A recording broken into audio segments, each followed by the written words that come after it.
Without self-belief, even the most talented person feels small. You may have skills. You may have dreams. You may have a good heart. But if you don't believe in yourself, none of it shines. Self-belief is not about shouting loudly. It is not about showing off. It is the quiet voice inside that says, "I may be afraid, but I will try." Today's story is about a boy who almost gave up on himself. Until one moment changed everything. Stay with this story till the end, because it might change the way you see yourself. In a small town surrounded by hills, there lived a young man named Daniel. Daniel was 22 years old. He was intelligent, kind, and hardworking. But he had one big problem. He did not believe in himself. Since childhood, Daniel had heard the same words again and again. "You are too slow. You are not confident.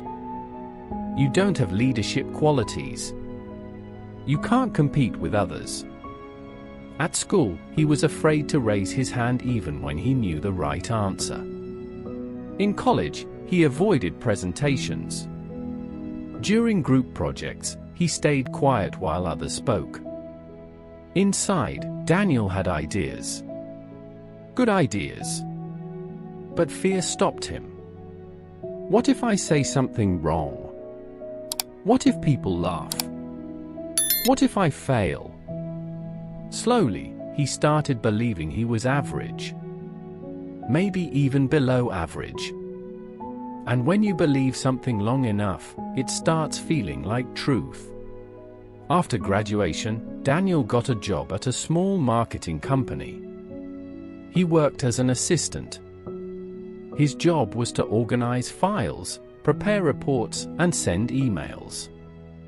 He did his work perfectly, but he never spoke in meetings. One day, the company received a big project from an important client. Everyone was excited. During a meeting, the manager asked, "Does anyone have a fresh idea for this campaign?" Daniel's heart started beating fast. He actually had an idea. A creative, simple, powerful idea. He had been thinking about it all night. But then the familiar voice came. What if it's stupid?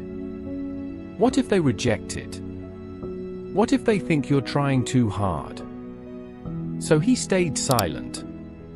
Another colleague shared an idea. It was similar to Daniel's, but not as strong. The manager loved it. "That's brilliant," he said. Everyone clapped. Daniel felt something break inside him. He walked home that evening with heavy steps. "It could have been my idea," he whispered to himself. That night, he looked in the mirror and asked, "Why am I like this?" For the first time, he didn't blame others. He blamed his lack of belief. The next Sunday, Daniel went to a nearby park to clear his mind.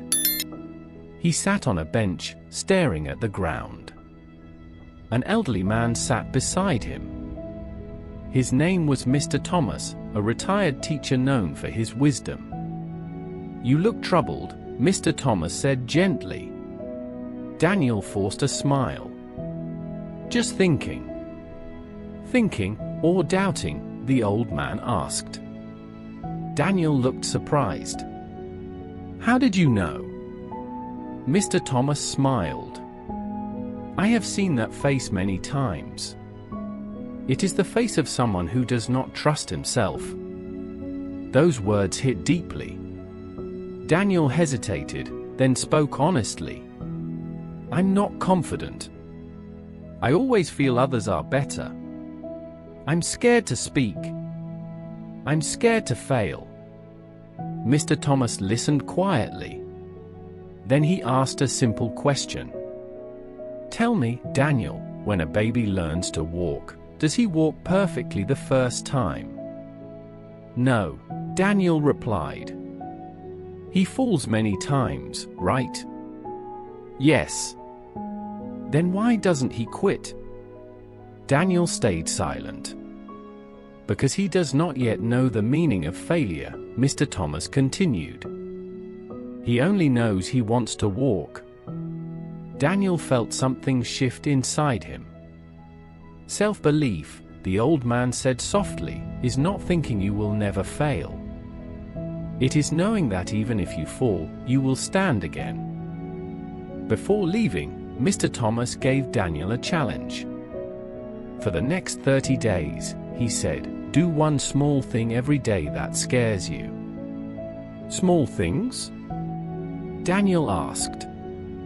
Yes. Not big speeches. Not dramatic actions.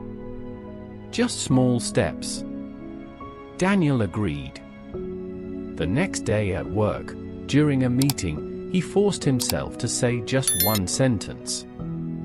I think we should also consider social media ads for this project. His voice trembled slightly. But no one laughed. In fact, the manager nodded. Good point, Daniel. That night, Daniel felt proud.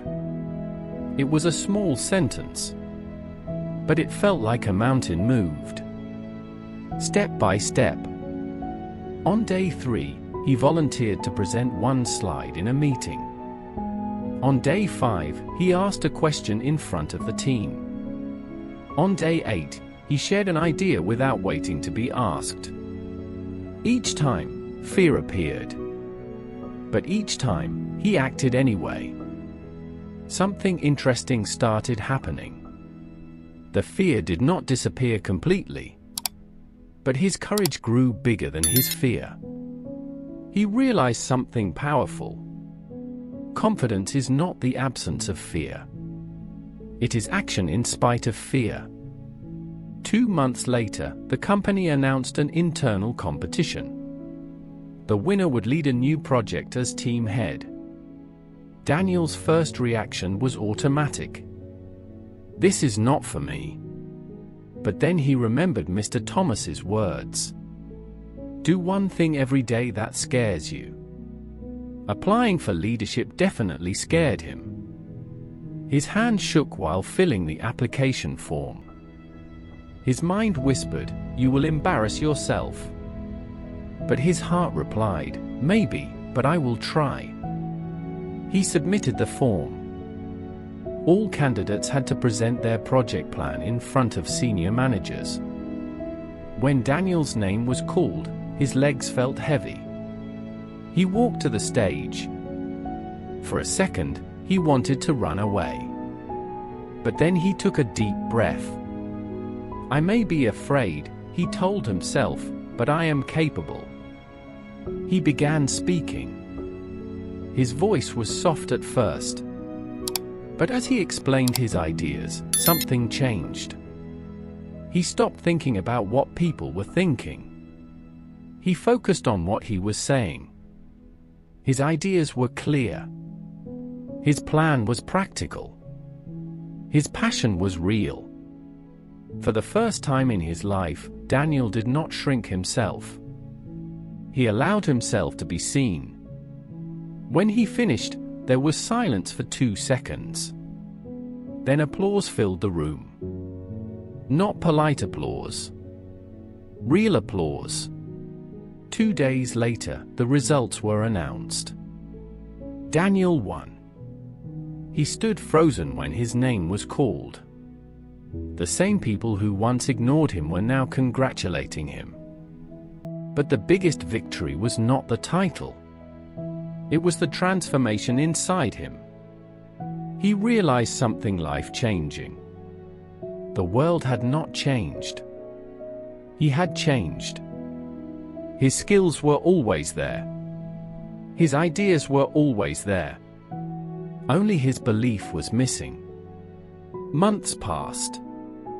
Daniel led his team successfully. He made mistakes, yes. But now, mistakes did not define him. They taught him.